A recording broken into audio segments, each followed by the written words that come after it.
How you doing, Commanders? Griffin here from Talking Trek, the official podcast of Star Trek Fleet Command, available on your favorite podcast platform, and Teaching Trek, our YouTube channel, where we show you in video format what's new and cool out there in the Star Trek Fleet Command universe. Today, we have a very special patch notes feature to go through. This is the third patch for Q Continuum Part 1. And boy, does Scopely add a whole bunch of new things to the game, as well as some bug fixes that we'd like to share with you today. Special shout out to Community Manager Obsidian Hamster, who gave us this information a little bit earlier, and now with the power of the Q, oh, that's better. I can sit down now. Let's take a look at what's new out there in the universe, starting with the Prime research available NX01 rare opportunities. Now, this is in the Xborg tree. It's always fun to find out where those are hidden.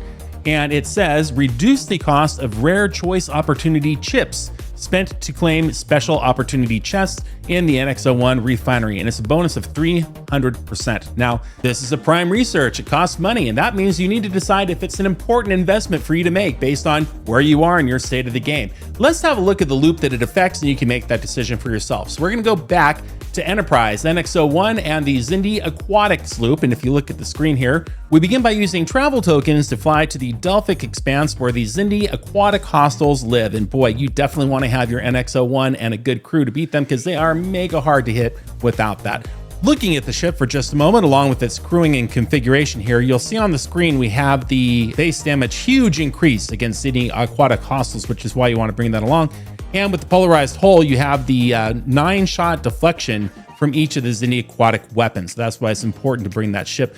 I am going with the Loot Crew configuration you'll see here: Picard, E-Data, and 5 of 11, as well as some below deck power from Hugh for the crit chance, B'Elanna for the automatic hull breach, Paris for some health, and the Strange New Worlds crew. We have Chapel helping us with additional cascade damage.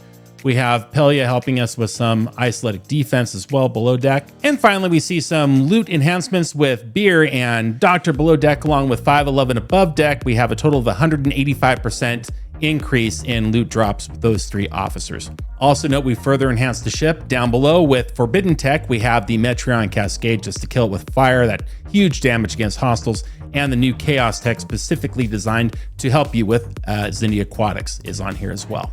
All right, so once we have that ship ready to go, we're going to head on out to the Delphic Expanse and find one of these token systems. This is Tasca, and when you look inside, you'll see that there are interceptors and there are battleships. We are looking for the battleship, the Xindi Aquatic Enhanced Cruiser, because that's what's going to drop the loot chest that we need with this tech module. The problem with the battleship is that they have a special active ability that will give you a 30% chance of going straight home. Do not pass go, do not collect. $200 is saying brought to you by Monopoly Go. So let's see what happens here when we attack this. Again, 3 out of 10 chance. We have fully prepared. We have the NX01, we have the right crew, and if all goes well, we will get our chest here. And it looks like we have success. Wonderful. The battleship is destroyed. Here we are. We have what we've been looking for: 10 rare choice opportunity chips, and this is exactly what the Prime affects. We are going to click into the refinery and go all the way down to the NX01 area, and once there, head all the way to the right to the NX01 special opportunity chest. You can see that I have 60 rare choice opportunity chips right now. I can either use the safe route and spend 30 for 1 pull or 100 for 2 pull, and end up with 1,000 rare export credits or 600 epic export credits. If I take the risky route, I can end up anywhere from 5 to 3,350 rare or 5 to 2,000 epic export credits with my NX01 tier, which is tier 11. If you go into the factions section and to the export section, this is where you need to make your decision. Here's the export favors. Here's what we're spending all the currency on. Where are you at with the export favors? Do you have them maxed? Or is it still a part of your path? Do you have a long road to go? If so, this Prime is for you, because you're going to get many more pulls with much less effort with those aquatics, and those aquatics are a process to hit. A 300% efficiency increase is a really big deal. So that's the $99 question. Is it worth it to you or not? Have a look at your export tree. Think about how often you're engaging in the aquatic hostile loop and see if that makes sense to you. All right, moving right along. Next up, we have new Chaos Tech based on, looks like lower decks. It's called the Interphasic Mirror. The Interphasic Mirror will increase isolated cascade damage by anywhere from 1% all the way up to 10% max for 1 round after being hit by a hostile or armada.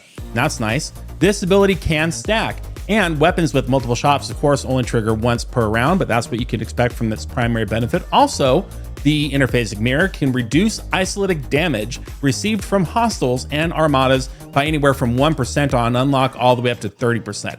So we have a cascade damage increase by 10% stackable and an isolated damage reduction by up to 30%. That's not too bad. Next, we have an update to the brand new feature in the independent archives already just launched, and here's something new to talk about: the archive data shard exchange. So what happens, pray tell, if you finally max out everything that's in the independent archives and you have these archive data shards left over and you'll accumulate them every day? What do we do with these shards? Well, just like transporter patterns for officers, we now have an exchange for those shards, which is awesome. Now available in the Recruit tab, the Archive Data Shard Exchange is available for those who have progressed to level 25 of the Independent Archives building. So you do have to upgrade your building there in order to see this feature. But then it provides players with an additional source of several rare and epic officers, such as Janeway, Vega, hopefully the new one, Strange New Worlds, James Kirk, Phlox, Archer, Dane, Harrison, and more. Maybe that'll be added to in the future, we'll see. The bundle scales with the level of the Independent Archives building, with upgrades to the bundle every 5 levels, up to level 70. So really cool that we have an overflow mechanic for that particular currency, and let's see where it takes us in terms of officer acquisition. And now we're on to bug fixes, and there's really just one, but it's a good one. It's for the Kirshara Artifact. Now, many of you don't have this unlocked because it was only available for a brief time.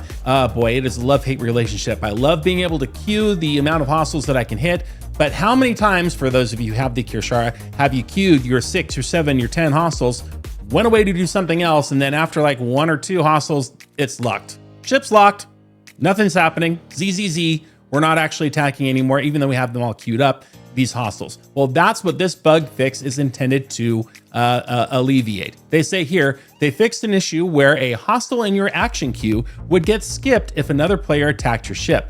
The queue will now complete without skipping any hostiles, maintaining the integrity of your queued action. And secondly, they fixed an issue when queuing multiple hostiles. That's what I was just talking about. They resolved the problem where selecting multiple hostiles with Kirshara caused a queue to get stuck and your ship to appear immobilized. Now, it really was immobilized, but it didn't appear to be, it was. Additionally, we've addressed delays in queue timings and ensured that active ship abilities work correctly during the queue. I didn't even realize they weren't working during the queue. And they provide a smoother experience overall. So the Kirshara Artifact has gone through another iteration of change. Hopefully that makes Scopely feel comfortable unlocking it for everybody else to go out there and acquire. And finally, we've had an App Store icon correction where all platforms now see the same exact Star Trek Fleet Command logo. I guess that's nice. And they fixed some graphical errors with Harry Mudd and Route to Dock Ship and Geordi LaForge, which I'm sure most of you have never seen, but if that rings a bell, it's fixed. There you go. That's what's new in this patch. It's live, ready to go, ready to take advantage of. Log in and let us know what you think in the comments below. Are you excited for the Kishara? Are you excited for the new Forbidden Tech that came out? Are you excited for that Prime, for the NX-01, and taking advantage of the opportunity ships? Multiple ways to engage in the game. Several of them cost some money. Interested to see what you think and if they're actually worth it. For Teaching Trek and Talking Trek, the official podcast of Star Trek Fleet Command, my name is Griffin, wishing you a wonderful day, live long and prosper, all of the things, and get ready for the new Alliance tournaments to launch very shortly. I'm excited for that too. See you on the next one, everybody.